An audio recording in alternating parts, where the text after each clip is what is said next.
Hey, Ann. Ed Compton here, of course, coming at you with this little short video. I've just had a couple things in my mind that I've been thinking about, and I would like to have a great opportunity to speak with you, but I just thought, you know what, I'm just going to put it in a video and send it your way, and if we need to talk more, we can. If we don't, we don't. I just really want you to sort of understand some of my thoughts and feelings. Hi, Chevron. What are you doing coming in here? I've got Chevron coming in here. At any rate, I guess for probably about a month or so, I've been sort of just eating. Something's been eating at me, and that was from the conversation that you and I had, and when you expressed that you felt like I was could be counted on for complaining. And quite honestly, when I heard that, I was a little bit taken back. I was like, why? In my mind, I'm processing it, thinking, why is she picking on me? What have I done to complain? I've only tried to build up Ann and the team, the whole company, and in my mind, anyway, that was my perception of it. And but I've heard what you had to say, and I've been thinking about it, and I just think that possibly I'm not as good of a communicator when you and I speak as I should be, or could be, or can be with other people sometimes. You know, I take a lot of pride that many of my former employers and bosses are some of my very best friends. And even the ones who aren't my best friends, for the most part, can be counted on for me to be able to call them, and they pick up the phone and willingly help me in some way if I needed something. And likewise, they know that they can call me, and I'm happy to pick up the phone and do anything I possibly can to help them as a person or their business. And that's the kind of relationship that I like having. When I think it comes from my mom, with me being the oldest of the four, with the three younger sisters, and being tagged around, having to watch my sisters and then watch my mom, because my mom was this most amazing dynamic personality I've ever met. She just never met a stranger, and even strangers that were very standoffish quickly embraced her as a friend. So I think that when I don't have that feeling, then it somehow gets to me. And I think when you told me that, I took it the wrong way. I wasn't being accountable for how you feel or how I may have spoke or anything like that. I was just like, wow, how could that possibly be? Because that's just not me. I'm not typically a complainer. Usually I'm a person that asks a lot of questions, and I've thought about that too over the past month. That I think with my age and the amount of various experiences in life, you know, from I was 18 years old as a squad leader in the military. I was an E4 wearing sergeant stripes. It's called an acting jack. I'm doing the job of a sergeant without the pay. You know, and I think the oldest guy on my team was 42 or 43. Here I was 18. So, you know, I feel like I've been a good leader. I've done some amazing things with leadership over the years with teams and businesses, but I've always felt like I'm a good communicator. But that doesn't mean, just because I feel like that way, that doesn't mean it's true. So I just want to extend an apology to you if there's something that I have either said or not said. You know, sometimes it's also not what you don't say. Sometimes, you know, we hear things and then it goes in, and it might go in one ear and out the other, or it might get in there and get registered, but we don't respond maybe in a way that somebody else would like us to. But I hope neither is the case. I hope we just basically was just, for whatever reason, not communicating well, and it's my fault, really, because I'm usually the one who spurs the communication. So my bad. I'll try to do better. I wanted to say that I do want to move forward with the retail accounting, the first opportunity that we can get, and hopefully that will tie in with the school time, will tie in with some scheduled weeks off anyway, so I'm not really getting hit bad on the pay.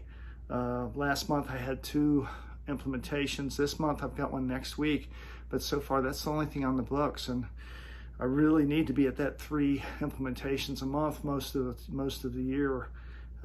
Just from like you said, we're all grown-up adults and we all have bills to pay. I think I've told you way back when, I won't be retiring for a long, long time. There's things that I made some bad mistakes financially. I've had a couple other things happen that I had to help other people with things, and sucked up a lot of my money, and I've lost some money on different things. So I need to be working. And luckily for me, last month I had a small house closing. Not a big deal, but I made a little bit of money on a closing, and I've sold in the past month and a half a couple pieces of heavy equipment that I still broker on the side. I always say I'm like one of the hardest working people around.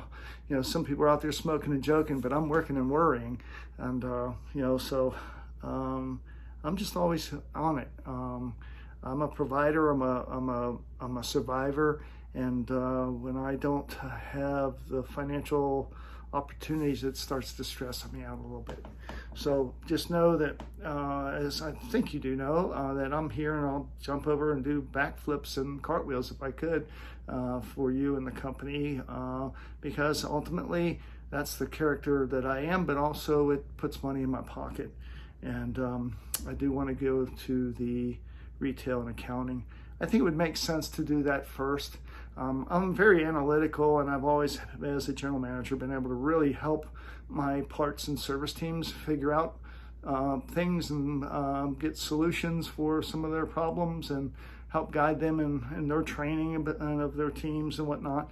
But if I had to pick between the two, I think that retail and accounting would be probably the way, because I think I've just heard through the grapevine that eventually Tekion, and you would know better than anybody, is going to make it to where the CRM implementation and retail accounting sort of all get merged into one. And to me, that makes sense if they do decide to do that. But now, if it turns out that it's going to be a long time before we have retail and accounting slots available or school available, then certainly I'm open for the parts and service also. I think I'd do a great job in there and kill it. So I'm game.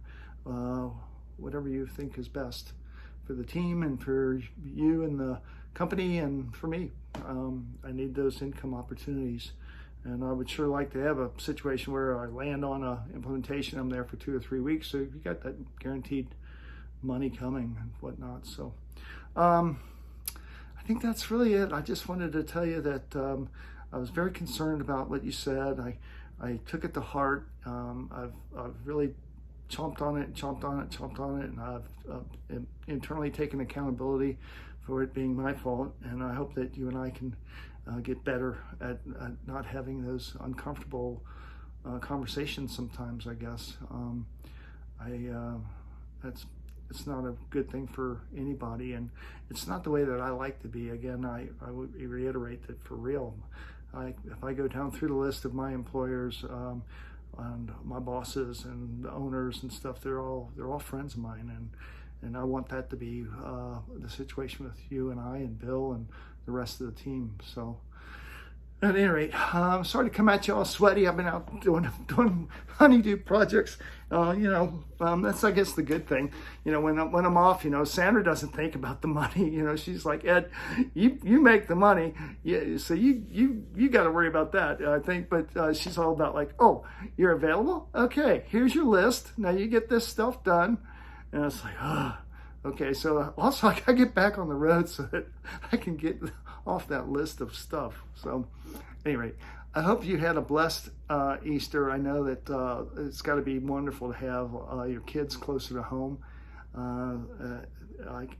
Of course, we weren't parents, but I know that I would be doing cartwheels again and backflips again if I was you, with my kids coming closer to home. So, all right. Well, thank you. Have a wonderful evening. We'll talk with you soon. Bye.